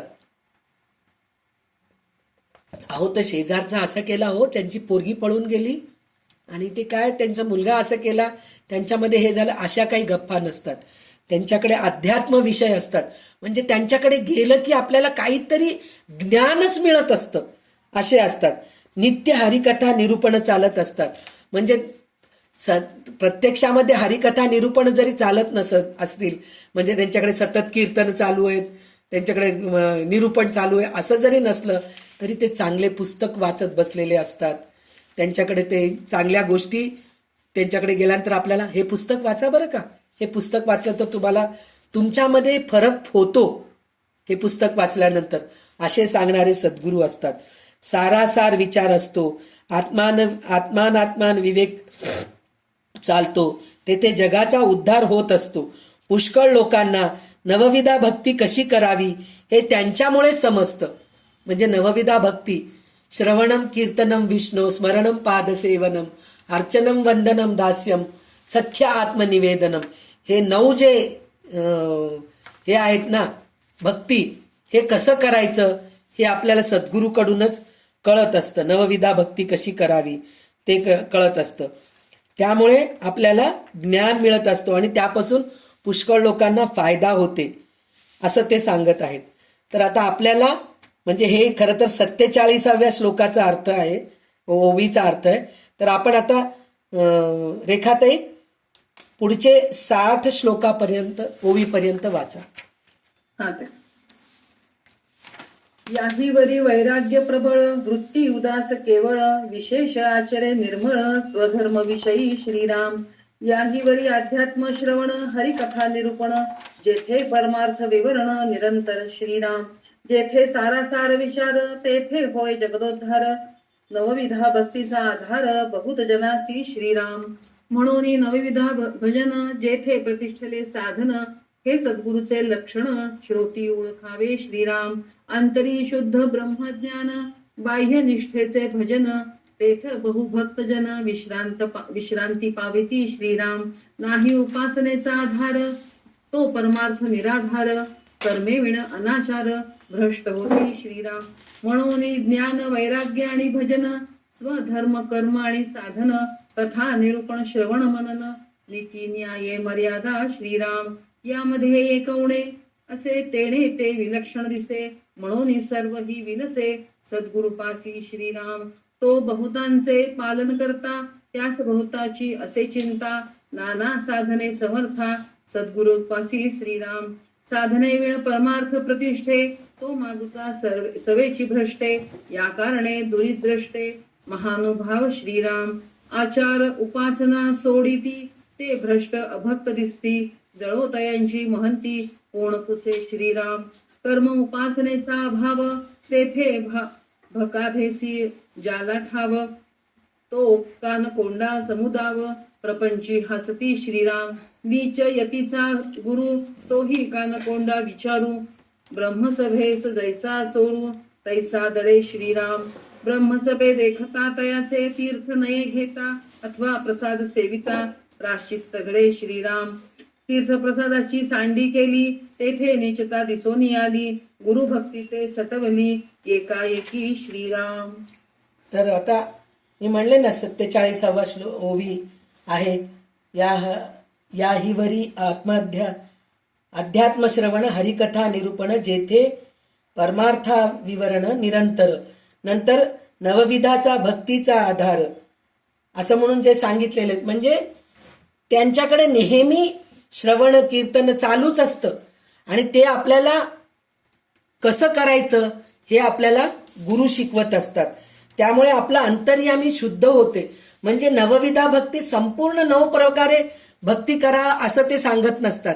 आपल्याला कोणत्या प्रकारची भक्ती आपल्याला सूट होईल, म्हणजे आपल्याला मानवेल त्याप्रमाणे, आपल्याला जसं रोगावरते, आता आपल्याला हे झाले, सर्दी झालेली आहे, पडसं झालेलं आहे, आपल्या नाकातून सारखं पाणी वाहते, तर आपल्याला डॉक्टर म्हणतात का आईस्क्रीम खा, कोल्ड ड्रिंक्स प्या म्हणून म्हणतात का? नाही म्हणत. काहीतरी गरम प्या, काढा प्या असं सांगतात. आणि अंगावर फोड झालेलं आहे तर त्याच्यावर तिखट लावून चोळा, मीठ लावून चोळा म्हणून सांगतात का? नाही सांगत. काहीतरी मलम लावा, खोबऱ्याचं तेल लावा, हळद लावा असं आपल्याला सांगतात. त्याचप्रमाणे आपल्यामध्ये काय दुर्गुण आहे, काय कमीपणा आहे, आपण कोणत्या प्रकारची भक्ती आपण करू शकतो. जर आपण आजारी आहोत, आपल्याला पूजा करायला जमत नाही, फुलं तोडून आणून देवाची पूजा करायची आपल्याला जमत नाही, तर त्यावेळेस ते आपल्याला अर्चन भक्ती करायला सांगतात. म्हणजे मानसपूजा कसं करायचं ते सांगतात. आपल्याला वाचायला येत नाही हो, आपल्याला वाचायला आपले जीभ जड असते. काही लोकांना लहानपणापासूनच नाही बाबा, देवाने ती आपल्यामध्ये ती दिलेली नाहीये, ती विद्या आपल्यामध्ये दिलेली नाही, वाचता येत नाही मला, तर त्याचं वाईट वाटायची गरज नाही. वाचायला नाही आलं तर कमीत कमी ऐकावं चांगल्या गोष्टी. कोणी चांगलं कीर्तन करत आहेत तर ते कीर्तन ऐका, कोणीतरी प्रवचन करत आहेत चांगलं तर प्रवचन ऐका, असं आपल्याला सद्गुरू सांगत असतात. त्याच्यानंतर सद्गुरू हे पण सांगतात, आता तुम्ही सगळं भरपूर ऐकलात, भरपूर शिकलात, भरपूर पुस्तकं वाचलात, आता तुम्हाला काय माहीत आहे ते तुम्ही 4 लोकांना सांगायचा प्रयत्न करा. तुमच्यामध्येच ते दाबून ठेवू नका. म्हणजे असं म्हणतात की असलेली विद्या, ते ह्याच्या अगोदर मी ते श्लोक म्हणून दाखवले होते ना तुम्हाला, न चोर घेऊन जाऊ शकत नाही, आणि जे राज्य आहे ते टॅक्स मागत नाही ह्याच्यावरती आपल्याजवळ जास्त झालं म्हणून, किंवा भावांमध्ये वाटणी होत नाही. पण हे आपण लोकांना देत गेलो तर आपल्यामध्येच ते जास्त वाढत राहतं. ते म्हणजे काय? विद्या. आणि विद्या काय आहे, त्याचं उलट काय होतं माहितीये का? विद्याचं उलट काय माहितीये तुम्हाला? द्यावी. म्हणजे विद्या सगळ्यांना द्यावी म्हणलं तर त्याची वाढ होते, असं आपल्याला गुरु सांगत असतात. ते म्हणतात तुमच्यामध्येच ठेवू नका, तुम्हाला एवढं सगळं काही माहीत आहे तर तुम्ही का तुमच्यामध्ये लपून ठेवता? अजून 4 लोकांना शिकवा, तुम्ही अजून 4 लोकांना सांगा, असं म्हणून गुरु आपल्याला प्रोत्साहन देत असतात. तर हे प्रत्येक वेळेस सांगत असतात. त्याच्यानंतर ते काय म्हणतात, जो स्वतः करत नाही आणि दुसऱ्यांना सांगतो त्याचा काहीही उपयोग होत नाही. त्याचं एक म्हणतो ना, दुसऱ्या सांगे ब्रह्मज्ञान, स्वतः कोरडे पाषाण. म्हणजे तो पाषाणच आहे, त्याच्यावर पाणी घाला, काही होतं का? काही फरक पडतं का? काही फरक पडत नाही. मग तो लोकांना सांगून उपयोग काय? असं नसतं. तर त्याच्यासाठी म्हणून ते काय म्हणतात, पहिले स्वतः आचरण करा, मग नंतर लोकांना सांगा म्हणून म्हणतायत ते. तर ते त्याच्यामध्ये त्यांनी काय सांगितलंय, यामध्ये एक उणे असे, तेने ते विलक्षण दिसे, म्हणून सर्व ही विलसे, सद्गुरु पाशी तो बहुतांचे पालन करता, त्याशी बहुतांची असे चिंता, नाना साधने समर्था, सद्गुरु पाशी साधने विण परमार्थ प्रतिष्ठे, तो मागुता सवेची भ्रष्टे, या कारणे दुरी द्रष्टे, महानुभाव. म्हणजे आचार उपासना सोडती, ते भ्रष्ट अभक्त दिसती, जळो तयाची महती कोण पुसे. हे सगळ्यात 56वा जो श्लोक ओवी आहे 56, तर त्याच्यामध्ये काय सांगितलंय, आचार उपासना सोडती, ते भ्रष्ट अभक्त दिसती, जळो तयाची महती कोण पुसे. म्हणजे तो स्वतः काही करत नाही, तो उठतो 9 वाजता आणि लोकांना मात्र सांगत असतो, तुम्ही पहाटे 5 वाजता उठा, ब्रह्ममुहूर्तावर उठा, चांगला आंघोळ करा, कार्तिक स्नान सुरू करा. आता कार्तिक महिना सुरू झालाय, उठा, लवकर उठा, आंघोळ करा. आणि स्वतः मात्र दार लावून झोपलेला असतो आणि लोकांना नाही माझी उपासना चालू आहे बरं का, मला कोणी तुम्ही डिस्टर्ब करू नका, असं म्हणणारे गुरु सुद्धा आहेत. मग ते काही उपयोगाचं नाही. तर हे तर सद्गुरू आहेत हो. पण भगवद्गीतामध्ये 3व्या अध्यायामध्ये 21वा श्लोक 21 आणि 22 त्याच्यामध्ये त्यांनी काय सांगितलेले आहेत भगवंत, यद्यत आचरती श्रेष्ठ तत्तदेवे तरो जनः स यत् प्रमाणम कुरुते लोकस्तदनु वर्तते न मे पार्थास्ति कर्तव्यम त्रिषु लोकेषु किंचन नानवाप्तम वाप्तव्यम वर्त एवच कर्मणी म्हणून सांगितलेलं आहे. म्हणजे यद्यत आचरती श्रेष्ठ तत्तदेवे तरोजन, म्हणजे श्रेष्ठ लोक कसे आचरण करतात तसं आपण आचरण करायचा प्रयत्न करतो की नाही. मग श्रेष्ठ लोकच चुकीचं वागू लागले तर मग आपण साधारण लोक ते चुकीचंच वागणार ना. तर भगवंत म्हणून म्हणतात, मला खरं तर ह्या सगळ्या कर्मामध्ये अडकायची गरजच नाहीये, पण मला बघून लोक आचरण करतात, तर म्हणून मला चांगलं वर्तन करावं लागतं, असं भगवंत स्वतः अर्जुनाला सांगत आहेत. तर आपण कुठल्या म्हणतात ना किस खेत की मुली, आपण कुठे आहेत हो. तर आपण पहिले चांगलं राहिल्यानंतरच तर आपण लोकांना चांगलं सांगायचा प्रयत्न करतो. म्हणून पहिले आपलं वर्तन सद्वर्तन राहायला पाहिजे, चांगलं करायला पाहिजे, तेव्हा कुठं आपण लोकांना सांगायच्या स्थितीमध्ये येतो. तर त्याच्यामध्ये त्याने अजून एक अशी गोष्ट सांगितली. त्याने आता ह्याच्या पुढे त्याने एक गोष्ट सांगितली की धर्माच्या बाहेरचा गुरु करू नये. म्हणजे आपल्या धर्मातलेच आपण गुरु करायला पाहिजे, दुसऱ्या धर्माचा गुरु करू नये. कशाला करू नये हो. आपल्याकडे इतकं, मला खरं तर हे बोलायचं अधिकारच नाहीये, पण आपल्या धर्मामध्ये 33 कोटी देव आहेत. ह्याला बोलावलं तर हे मिळतं, त्याला बोलावलं तर त्याची पूजा केलं तर हे म्हणजे आपण पौर्णिमेच्या वेळेस पूजा केलं तर काय मिळतं, गणपतीला पूजा केलं तर काय मिळतं, हे सगळं माहीत असताना पुन्हा आपण ते चर्चमध्ये वाचा हो, जाऊ नका असं मी म्हणत नाहीये, पण आपलं धर्म सोडून त्यांच्याकडे जायची गरजच काय. असे कितीतरी लोक आहेत, हे आपल्या ह्या 100 देवांपेक्षा ते एक देवाला पकडलं तर पुरे म्हणून आपलं धर्म सोडून पळकुटा केलेले लोक बहुत आहेत. हे आपल्याला पुढच्या 61व्या श्लोकापासून ओवीपासून आपल्याला रामदास स्वामी सांगत आहेत. तर ते आपण आता ऐकूया ओवी. गुरुची मर्यादा राखता ब्राह्मण क्षोभती तत्वता, तेथे ब्राह्मण्य रक्षू जाता गुरु क्षोभ घडे श्रीराम. ऐसी साकडी दोहीकडे तेथे प्रस्तावा घडे, नीचयतीसी गुरुत्व न घडे या कारणे श्रीराम. तथापि आवडी घेतली जीवे तरी आपणची भ्रष्टावे, बहुत जनांसी भ्रष्ट व्हावे हे तो दूषणची की श्रीराम. आता सोहा विचारू स्वयतीचा पाहिजे गुरु, नाही तरी भ्रष्टाकारू नेमस्त घडे श्रीराम. जे जे काही उत्तम गुण ते सद्गुरूचे लक्षण, तथापि सांगो ओळखण होय जेणे श्रीराम. एक गुरु मंत्र, एक गुरु यंत्र गुरु, एक तांत्र गुरु, एक वस्ताद गुरु, एक राजगुरु म्हणती जनी श्रीराम. एक कुळगुरु, एक मानिला गुरु, एक विद्या गुरु, एक कुविद्या गुरु, एक असद्गुरु, एक यती गुरु दंड करते श्रीराम.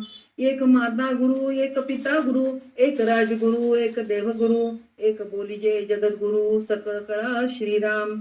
ऐसे हे 17 गुरु, याही वेगळे आणिक गुरु, एक तयांचा विचारू सांगिजेल श्रीराम. एक स्वप्न गुरु, एक दीक्षा गुरु, एक म्हणती प्रतिमा गुरु, एक म्हणती स्वय गुरु, आपला आपण श्रीराम. जे जे यातीचा जो व्यापारू, ते त्याचे तितके गुरु, याचा पाहता विचारू उदंड आहे श्रीराम.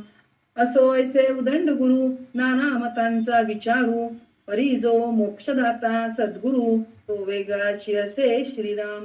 नाना सद्विद्येचे गुण, याहीवरी कृपाळूपण, हे सद्गुरूचे लक्षण जाणीजे श्रोती श्रीराम.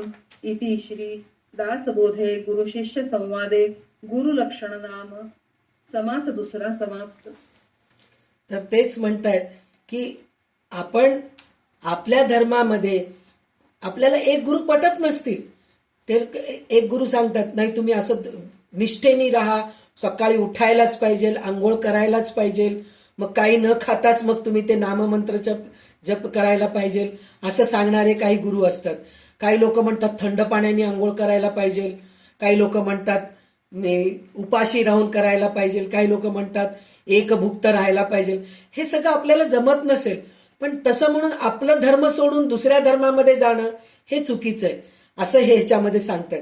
आणि अजून एक काय म्हणतात, स्वतः तर जातात पण सगळ्या कुटुंबांच्या लोकांना घेऊन जातात, म्हणजे धर्मच पत्करतात, आपलं धर्म सोडून देतात आणि त्या धर्मामध्ये जाऊन भ्रष्ट होऊन जातात.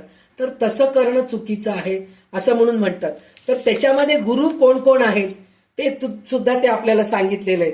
त्याच्यामध्ये त्यांनी काय सांगितलेलं आहे, एक गुरु म्हणतात की काय म्हणतात ते मंत्रगुरु आहेत, एक जण तंत्रगुरु आहेत, एक वस्ताद गुरु म्हणजे आपल्याला मलखांब वगैरे शिकवणारे गुरु जे असतात ना, म्हणजे वेट लिफ्टर असतात किंवा कुस्ती खेळायला शिकवतात, ते गुरु सुद्धा आपल्याला आहेत. राजगुरु आहेत, कुळगुरु आहेत, म्हणजे आपल्या कुळामध्ये पण एक गुरु असतात. आमचे पुरोहित आहेत बरं का, वर्षानुवर्ष आमच्या घरी ते पुरोहित आहेत. म्हणजे ते पुरोहितचे परंपराचे पोरं असतात. तर त्यांचे वडील खूप चांगले असतात, ते खूप छान शिकवलेले असतात, पण त्यांचा मुलगा आता दारू पिऊन असतो, पण त्यांना पण गुरु मानायला पाहिजे. हे आपल्या घरचे संस्कार आहेत. नाही हो, ते आपल्या पुरोहिताचे परंपराचे आहेत बरं का, त्यांच्या कुळातले लोक. त्यांचा अपमान करू नका. का करू नये अपमान? तो मुलगा वाईट मार्गी जातोय तर त्याला मी का गुरु मानायला पाहिजे? हे तर आपल्याला शिकवायला पाहिजे ना. तर तसे कुळगुरु सुद्धा असतात आपल्याजवळ. हे असे आहेत. यती गुरु म्हणजे संन्यासी, मी म्हणले ना, वेशधारी असतात ते. तर वेशभूषा केलेले गुरु असतात, त्या गुरूंना आपण गुरु करायचे. आणि माता पिता तर गुरु आहेत आपले, पण जेव्हा माता पिता जर दुराचारी असतील, दुष्कर्म करत असतील, मग ते माता पिता पण गुरु म्हणून काय उपयोगाचे? काहीच उपयोगाचे नाहीयेत, असे असतात. तर हे सगळे गुरु आपण, अजून कितीतरी गुरु आहेत, याचे वर्णनही आपण ऐकू म्हणून म्हणतायत. म्हणजे ते कोणचे? स्वप्न गुरु, दीक्षा गुरु, म्हणजे स्वप्न. आपण म्हणतो ना, मला स्वप्नामध्ये हे दिसलं हो, ते स्वप्न, अरे प्रत्यक्षामध्ये घडलेल्याच आपण काही करू शकत नाही, तर स्वप्न पडलेल्याचा आपण त्याचा तर्क विचार करत बसण्यात काय अर्थ आहे? तर करू नका हे म्हणत नाही, आहेत ते चांगलं सांगणारे लोक आहेत, पण जे प्रत्यक्षामध्ये घडते त्या गोष्टीकडे लक्ष न देता, आता माझ्यासारखीला रोज असं डोळा लागलं की स्वप्न पडतं, त्या स्वप्नाला काही अर्थ आहे का? काहीच अर्थ नाहीये. तर तसं नकोय. म्हणजे तसे स्वप्नगुरु असतात आपल्याला, दीक्षागुरु असतात. दीक्षागुरु म्हणलं तर सामूहिक दीक्षा देतात सगळ्यांना बसून. 108 रुपये. आजच्या प्रवचनाच्या ऐवजी 7 दिवस प्रवचन असतं एक गुरुचं. त्या प्रवचनामध्ये 1 दिवस दीक्षाचं कार्यक्रम असतं, त्या दिवशी प्रवचन नसतं. तर ज्यांना ज्यांना दीक्षा घ्यायचंय त्यांनी 108 रुपये द्या आणि तुम्ही या तिथं त्या सभेमध्ये या आणि तुम्हाला गुरु दीक्षा देतील. मग ते गुरु काय दीक्षा देतात, म्हणजे मी ते सगळं त्या कार्यक्रम अटेंड केलेलं, मला माहित नाही काय दीक्षा देतात, काय करतात, ते सगळं मला माहित नाही. पण सामूहिक दीक्षा घेण्यात अर्थच नाहीये मला विचारलं तर. तुम्ही प्रत्यक्ष गुरुकडे जा, गुरुला ओळखा, मग ते गुरु आपल्या लायकीप्रमाणे आपल्याला दीक्षा देतात. म्हणजे आत्ता सांगितले ना, नवविधा भक्तीमध्ये कोणची भक्ती आपण करू शकतो असं आपल्याला ते दीक्षा देतात. तू हे कर म्हणजे तुला चांगलं. तुला जमत नाही रे, सवळं करणं तुला जमत नाही, बस एक ठिकाणी बसून नामजप कर. 108 वेळा नामजप, दिवसातून एकच माळ कर तू, पण नामजप कर, निष्ठेने कर, हे शिकवतात. नाही आपल्या कुळामध्ये सवळं करायचंय, ते करायलाच पाहिजे तू, ते नाही केलं तर तुझं कुळ भ्रष्ट होऊन जाईल, असं भीती दाखवत नसतात. तर असे दीक्षा गुरु असतात. काही लोक देवाच्या प्रतिमेलाच गुरु मानतात, म्हणजे गुरु नकोय मला देव, माझ्या घरी जे देवाची प्रतिमा आहे मी त्यालाच गुरु मानतो. काही हरकत नाही, तसं तू केला तरी चांगलेल. नंतर काही लोक म्हणतात मी स्वतःच गुरु आहे, मी माझा गुरु आहे. ते सगळ्यात उत्तम प्रतीचे गुरु म्हणते मी तर. कारण आपल्याला कळायला पाहिजे की मी कुठं चुकतीये, माझ्या हातून काय चूक होतंय, माझं मी इंद्रिय दमन करू शकतेय की नाही. मला कोणी सांगायची गरज नाहीये हो, गुरु करायची गरजच काय. आणि मी तुम्हाला एक कुपित सांगायचं हे करते, माझ्या सद्गुरूंना असे गुरु कोणीच नव्हते, ते स्वतःचेच गुरु स्वतः होते. सगळ्यांना गुरु मानत होते, सगळ्यांचे पाय, इवन मी सुद्धा त्यांना नमस्कार करायला गेले की माझे पाया पडायचे ते. म्हणजे ते पाया सुद्धा पडून घ्यायचे नाही, लगेच आपल्याला लहान मूल जरी पाया पडलं तरी त्याचे पाय पडायचे. ते म्हणायचे कोणत्या रूपामध्ये देव येतोय की मला माहित नाही, असं ते करायचं. आणि त्यांना कोणीही, त्यांचं फक्त ओम साधना, ते त्याच्यामध्येच ते राहायचे. त्यांचे असे गुरु कोणीच नव्हते, ते स्वतःचेच गुरु स्वतः. म्हणजे आम्ही आमचं स्वतः गुरु आहोत असं म्हणून काही लोक असतात. काही लोक जातीचा जो धंदा आहे तो धंदा शिकवणारा गुरुच बनतो. म्हणजे काही लोक असे असतात की आता मी टेलरिंग करतेय माझ्या घरामध्ये, मी तर माझ्या मुलांना किंवा आजूबाजूच्या लोकांना मी ते शिकवते तर मी गुरु झाले असं नाहीये. गुरु म्हणजे अध्यात्म शिकवणं, इंद्रिय दमन करणं, वासनांकडून दूर जाणं, ह्या सगळ्या गोष्टी करवतात ते खरे सद्गुरू आहेत असं म्हणून सांगितलं. आणि सगळ्यात शेवटी ते सांगितलेले आहेत, जो सद्गुरू ह्या संसार सागरातून बाहेर पाडून मोक्षाकडे वळवतो तो खरा सद्गुरू आहे. आणि त्याच्या अंगामध्ये दया असते तो खरा सद्गुरू आहे. असं इथं आपल्याला रामदास स्वामी 5व्या दशकामध्ये 3रा समास सद्गुरू लक्षण, गुरु लक्षण सांगितलेले आहेत. तर त्याप्रमाणे आपण गुरु ओळखावं आणि त्या गुरूंच्या सानिध्यात राहून त्यांच्याकडून आपल्याला काही मिळते का बघावं. काही नाही मिळालं तर आपण स्वतःच आपले स्वतः गुरु बनायला पाहिजे आणि आपण आपलंच ओळखायला पाहिजे की मी कुठपर्यंत. गेल्या महिन्यामध्ये माझी वासना ही होती, ती कमी झाली का? गेल्या महिन्यामध्ये मी भगवद्गीताचं 5 श्लोक वाचत होते हो दररोज. ह्या महिन्यापासून मला 10 श्लोक वाचायची इच्छा निर्माण झाली बरं का. आणि त्याच्यानंतर मला 1 अध्याय वाचावं वाटतं. आता ह्या महिन्यामध्ये तर मला नुसता अध्याय नाही हो, त्याचा अर्थ पण शिकून घ्यावं म्हणून वाटतंय मला. हे आपल्यामध्ये बदल व्हायला पाहिजे तर आपले गुरु आपण बनतो. कोणी आपल्याला शिकवायची गरज नाही हो. आपण इतके वर्षाचे झालो, 50 वर्ष होऊन गेले, आपल्याला आपण काय आहे आपण ओळखू शकत नाहीत का आपल्याला. तर आपण गुरु बनायचा आपण प्रयत्न करायला पाहिजे. सद्गुरू राहणं हे तर भाग्य आहेच आहे, सद्गुरू लाभणं हे भाग्य आहेच आहे, सद्गुरूच्या सहवासात राहणं हे पण आपलं भाग्य आहे. पण काही जणांना ते भाग्य मिळत नसतं. तर त्याच्यासाठी दुःख न करता आपण शास्त्रप्रचिती करत राहायचं. शास्त्रप्रचिती म्हणजे चांगले ग्रंथ वाचणं, चांगले प्रवचन ऐकणं, हे सगळं करत गेलो तर आपणहून आपल्याला गुरु भेटतात. आणि दासबोधामध्येच सांगितलेलं आहे की गुरु शोधायची गरज नाहीये, गुरु आपणहून आपल्याला शोधत येतात. आणि आपल्याला, कारण जसं शिष्याला आवडतं ना चांगले गुरु पाहिजे म्हणून, तसं गुरुला सुद्धा चांगले शिष्य पाहिजे म्हणून ते शोधत असतात आणि ते आपल्याला जवळ करतात. तर त्याच्यासाठी आपलं वर्तन चांगलं पाहिजे, आपली प्रबळ इच्छा पाहिजे, तर आपल्याला नक्कीच गुरु सापडतील आणि आपल्याला मार्गदर्शन चांगलं होईल आणि मोक्षाच्या तिकडं जायचं आपल्याला मार्ग दाखवतील. तर अशा माझ्या सद्गुरूंना मी वंदन करते. आणि त्यांच्या आज हैदराबादमध्ये प्रसाद होत आहे, तर तिथं माझे सद्गुरू आहेतच. तर तिथं जे कोणी गेले आहेत त्यांना सगळ्यांना त्यांचा अनुग्रह व्हावं. आणि मी इथं आहे म्हणून माझ्यावर तर होतच आहे, प्रश्नच नाहीये.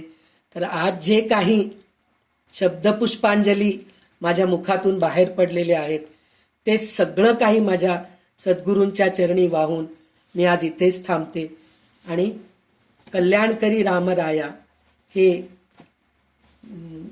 म्हणून मी समाप्त करते. तर मला थोडंसं वेळ द्या कल्याणकरी रामराया हे करायला.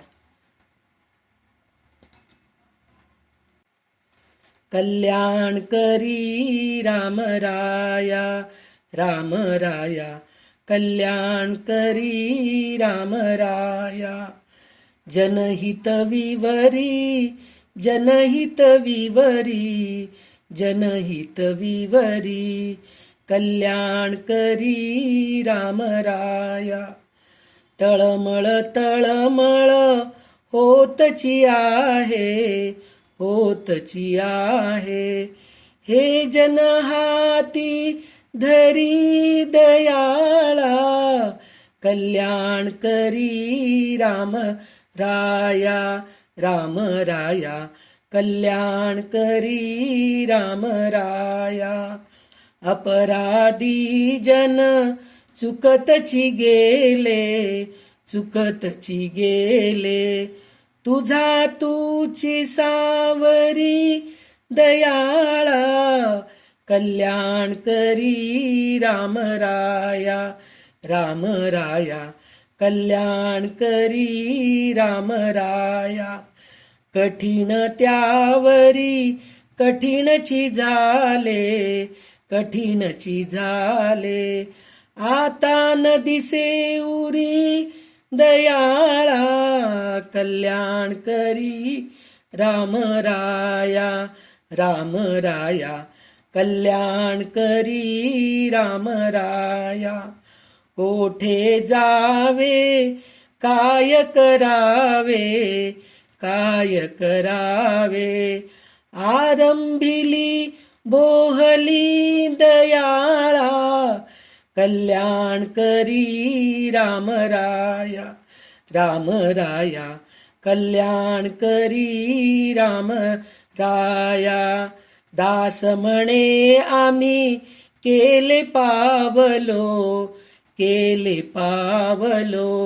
दयेसी नाही सरी दयाळा कल्याण करी राम राया राम राया कल्याण करी राम राया जनहित विवरी जनहित विवरी जनहित विवरी कल्याण करी राम राया राम राया कल्याण करी राम राया कल्याण करी राम राया राम राया कल्याण करी राम राया जय जय रघुवीर समर्थ सदा सर्वदा योग तुझा घडावा तुझे कारणी देह माझा पडावा उपेक्षू नको गुणवंता अनंता